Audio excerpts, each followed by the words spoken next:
जय हिंद बच्चों मैं अजय कुमार वाराणसी उत्तर प्रदेश से आपके अपने चैनल नव शिक्षण पे स्वागत करता हूँ।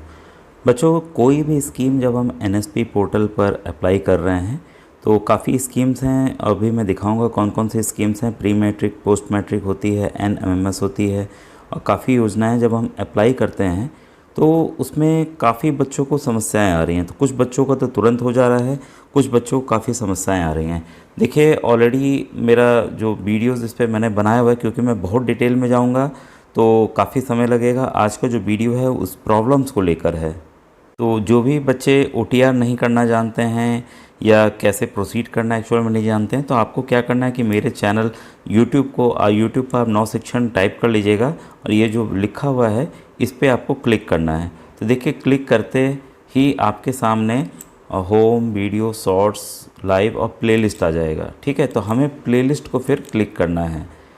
प्लेलिस्ट को क्लिक करने के बाद आप स्क्रॉल करके नीचे जाएंगे तो काफ़ी कंपटीशंस की मैं तैयारी कराता हूँ, आप जानते हैं, तो यहाँ से आप प्लेलिस्ट देख सकते हैं। अब हमें आना है एनएसपी पोर्टल की जो प्लेलिस्ट है उस पर आना है। ये देखिए यहाँ पर, ठीक है, क्योंकि अब पैटर्न बदल गया है ये इस पर। तो हम जो लेटेस्ट वीडियोज़ हैं नीचे होता है, तो इस पर हम क्लिक करेंगे।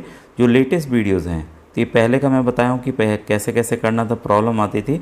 अब यहाँ से देखिए लेटेस्ट वीडियोस के फेस ऑथेंटिकेशन के बारे में, फिर कैसे ओटीआर प्राप्त करें, मैंने एक्चुअल में करके दिखाया हुआ है। ठीक है, फ्रेश फॉर्म कैसे भरें ये भी एक्चुअल बताया है। रिन्यूअल का फॉर्म कैसे भरें ये पूरा प्रोसेस मैंने लास्ट स्टेप तक करके दिखाया हुआ है।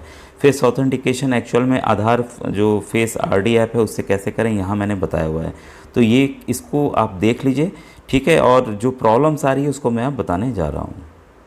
देखिए, काफ़ी बच्चों को इनवैलिड क्रेडेंशियल्स इस तरह का मैसेज आ रहा है, तो आप आगे बढ़ नहीं पा रहे हैं। ठीक है, कई बच्चों को इस तरह का मैसेज आ रहा है कि मतलब आप कुछ भी आगे प्रोसीड नहीं कर पा रहे हैं, फिर वहीं मैटर आपका रुक जा रहा है। ठीक है, तो देखिए, खासकर जो एनएमएमएस के बच्चे हैं उनके लिए मैं यहाँ पर पूरा प्रोसेस जो अन्य स्कीम है उनके लिए भी ये काम करेगा। तो आपको ध्यान से समझना होगा कि कहाँ आपकी प्रॉब्लम हो रही है।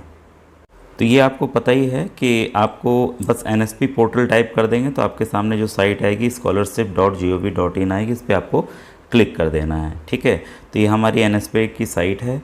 सबसे पहला काम, फर्स्ट वर्क, फॉर्म भरने के पहले आपको करना क्या है, क्योंकि देखिए फॉर्म भरेंगे फिर वैसे ही मैसेज आने लगेंगे, फिर आप परेशान हो जाएंगे। तो कोई भी प्रॉब्लम आ रही है तो सबसे पहले बच्चे का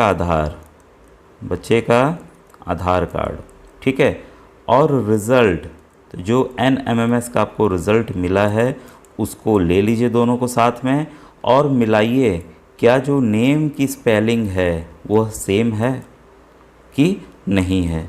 ठीक है, सेम है, चलिए कोई बात नहीं। डेट ऑफ बर्थ सेम है कि नहीं है। कुछ भी डाटा इसमें से मिसमैच होगा, सही नहीं होगा, तो आप अप्लाई नहीं कर पाएंगे। तो ये एकदम ही क्लियर हो गया। तो ये सबसे पहला काम करना है। अगर मिसमैच है, ठीक है, अगर मिसमैच है तो आप मुझे मैसेज कीजिएगा यूट्यूब पर, मेरे व्हाट्सएप पे मत कीजिएगा, क्योंकि व्हाट्सएप पे देखिए मैं किसी बच्चे का देख नहीं पा रहा हूँ। सभी बच्चे जानते हैं, भेज रहे होंगे तो मैं देख नहीं पा रहा हूँ। आपको यूट्यूब पर मैसेज कीजिएगा तो फिर मैं आगे का प्रोसेस ज़रूर बताऊँगा। अगर किसी बच्चों को इसकी प्रॉब्लम आ रही है, आपको एक फॉर्म में प्रोवाइड व्हाट्सएप ग्रुप में तब कर दूंगा। उस फॉर्म को भर के DIOS होते हैं हर एक जनपद में, जिला विद्यालय निरीक्षक, उनको आपको बस दे देना है और वो ईमेल करेंगे मनोविज्ञान शाला को। उससे आपका जो डाटा मिसमैच हो रहा है वो अभी भी सही हो जाएगा, फॉर्म आप भर पाएंगे। तो ये क्लियर हो गया। तो आपको लेकिन यूट्यूब पर मुझे मैसेज करना होगा, ठीक है। और साथ में व्हाट्सएप ग्रुप का भी लिंक है, क्योंकि अगर आपको फॉर्म चाहिए तो आपको व्हाट्सएप ग्रुप ज्वाइन करना हो तो वीडियो के डिस्क्रिप्शन में आपको व्हाट्सएप ग्रुप का बच्चों लिंक मिल जाएगा, तो आप व्हाट्सएप ग्रुप ज्वाइन कर लीजिएगा, ठीक है।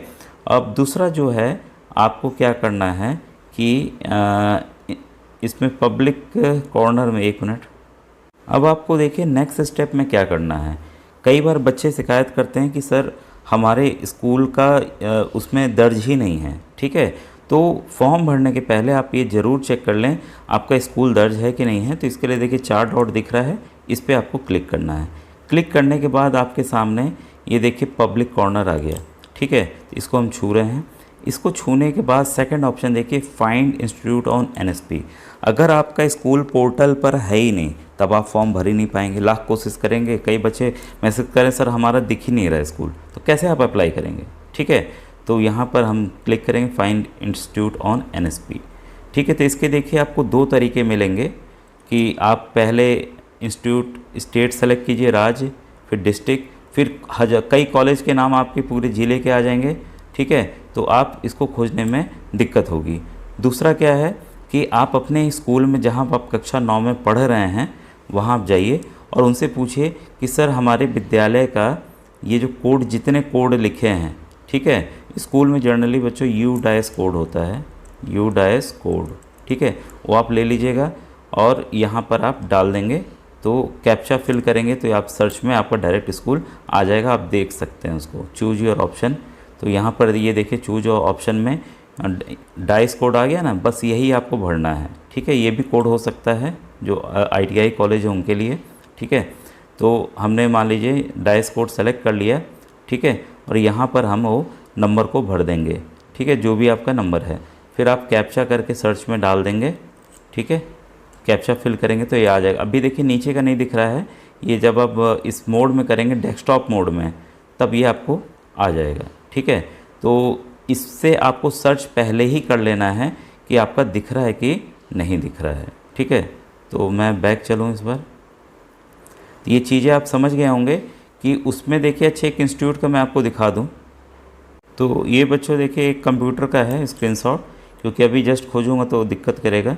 तो एक कॉलेज का है, यहाँ देखिए लिखा हुआ है registered on NSP, KYC status approved. तो ये क्लियर हो गया।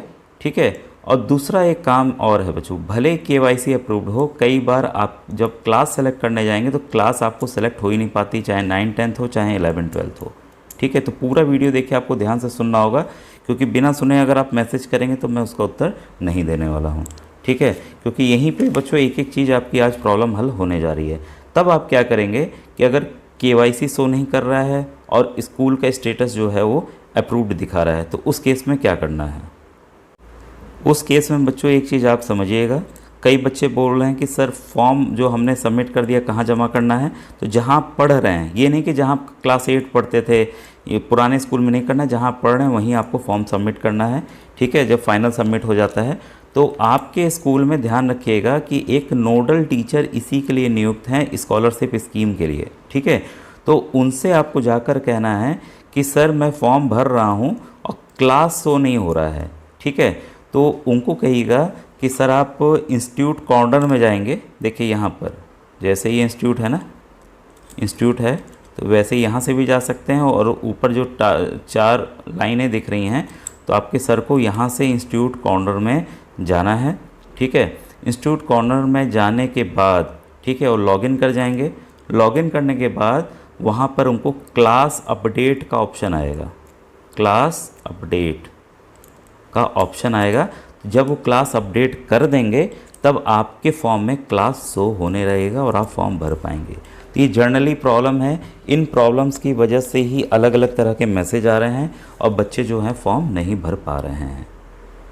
अब देखिए फॉर्म आपको भरना कैसे है, इसको आप ध्यान दीजिए फिर से। और जो फ्रेश फॉर्म भर रहे हैं बच्चों, आप चाहे आप कई राजस्थान के बच्चे, बिहार के बच्चे मैसेज किए कि सर राजस्थान का क्या होगा, बिहार का क्या होगा, ये सबके लिए है। तो बच्चों ये पूरे देश का एग्ज़ाम है, NMMS एग्ज़ाम। कई बार मैं बता भी चुका हूँ, कई बार बच्चे क्वेश्चन को भी लेके सोचते हैं। तो पूरे देश का एग्ज़ाम है और सभी बच्चों को इसी प्रकार से छात्रवृत्ति के लिए अप्लाई करना है। और आपको ईयर जो सेलेक्ट करना है 2023 सेलेक्ट करने पर ले रहा है NMMS का। ठीक है, अब देखिए आपको स्टूडेंट पे क्लिक कर देना है। और ये कई बार मैंने बताया हुआ है कि किस तरह से करना है, OTR ऐप का बताया हुआ, तो वही आप जो मैंने प्लेलिस्ट दिखाई उससे पूरी जानकारी ले लीजिएगा। अब यहाँ पे देखिए अप्लाई फॉर स्कॉलरशिप है, तो यहाँ पर हम लॉगिन पे करते हैं। ठीक है, तो लॉगिन पर हम जा रहे हैं। ये तरीका मैंने देखिए कई बार बताया हुआ है, क्योंकि फिर मैं रिपीट उन चीज़ों को करूँगा तो काफ़ी समय लगेगा। और आज का जो वीडियो है मेनली वो प्रॉब्लम्स को लेकर है। ठीक है, ताकि जो गलतियाँ आप कर रहे हैं बार बार वो आपसे ना हो। तो यहाँ पर मैं एक OTR है उसको भर के प्रोसीड कर रहा हूँ। देखिए मैंने OTR और पासवर्ड डाल के मैं लॉगिन कर लिया हूँ। ठीक है, तो हम ओके करके आगे प्रोसीड करेंगे। और यहाँ पर देखिए प्रोसीड का ऑप्शन आ रहा है, कई बार मैंने बताया हुआ है। ठीक है, तो जब हम प्रोसीड करते हैं तो फॉर्म भरने का आता है। ठीक है, स्टेटस भी आपका दिखाएगा। और कई बच्चे कह रहे थे कि सर गलत हो गया, क्या करें। तो देखिए बच्चों जी, जो ये याद रखिएगा, रिन्यूअल के लिए नहीं बता रहा हूँ। ठीक है, क्योंकि फिर आप परेशान हो जाएंगे। गलत हो गया तब आप क्या करेंगे, विड्रॉ एप्लीकेशन का इस्तेमाल कर सकते हैं। ठीक है, तो जब हम विड्रॉ एप्लीकेशन का ऑप्शन कर रहे हैं तो यहाँ पर नाम, यहाँ कारण पूछता है कि क्या कारण है, किस लिए आप करना चाहते हैं। ठीक है, तो इस तरह से आप विड्रॉ का ऑप्शन आता है। ठीक है, फिर that's the application is not proceed for payment, कई सारी चीज़ें फिर आ जाती हैं। तो ऐसी नौबत ही नहीं आए कि आपको विड्रॉ करना पड़े। ठीक है, तो यहाँ पर विड्रॉ ना करके हम फिल एप्लीकेशन पे आते हैं तो ये फिल एप्लीकेशन का फिर से ये खुल जाएगा। ठीक है, और आपको नाम, पता, कैटेगरी, अपनी इनकम वगैरह भरते हुए, ठीक है, और यहाँ पर मैरिटल स्टेटस में आप अनमैरिड अपने आप को दिखाएंगे क्योंकि आप अनमैरिड हैं। ठीक है, फिर पता वगैरह पूरा लिखेंगे। और कई बच्चे देखिए हाउस ना स्ट्रीट में आप 00 नहीं डालेंगे, कोई ना कोई संख्या रहे। अगर आप गांव में रहते हैं तब भी आपको करना है।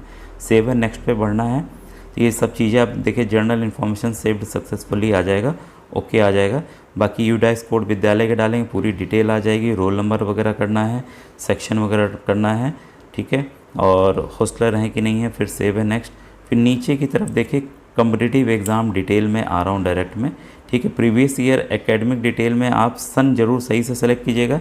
इसमें ही बच्चे गलत कर रहे हैं, 2024 सेलेक्ट कर रहे हैं, 23 सेलेक्ट कर रहे हैं, उसको आपको देख के करना है। अब ये देखिए आपके सामने स्कीम्स हैं जो कि हमें सेलेक्ट करनी होती है। ठीक है, तो जो डीएलएड कर रहे हैं उनके लिए है, एनएमएमएस के लिए है, स्टेट कॉम्पिटिटिव एग्ज़ाम स्कॉलरशिप है, मणिपुर वगैरह के लिए है, और स्टेट टैलेंट सर्च एग्ज़ाम है, STSC है, मैथ्स के लिए for ST student from class 8 और मेघालय के लिए, और PMSSB के लिए है। ठीक है, तो PMSSB का इस बार एग्ज़ाम नहीं होने जा रहा है, इसका भी फॉर्म ऑनलाइन भरा जा रहा है और छात्रवृत्ति जो है आपके परसेंटेज के बिहाफ पर मिलेगी। तो इस तरह से बच्चों पूरी फॉर्म आपको आगे बढ़ के प्रोसीड करना है। बाकी जो डिटेल वीडियोज़ है सबमिट तक मैंने जो NSP पोर्टल की मेरी प्लेलिस्ट पे है उस पर बताया हुआ है। ठीक है, आज की जो वीडियो थी वो केवल प्रॉब्लम्स को लेकर थी। Thank you very much.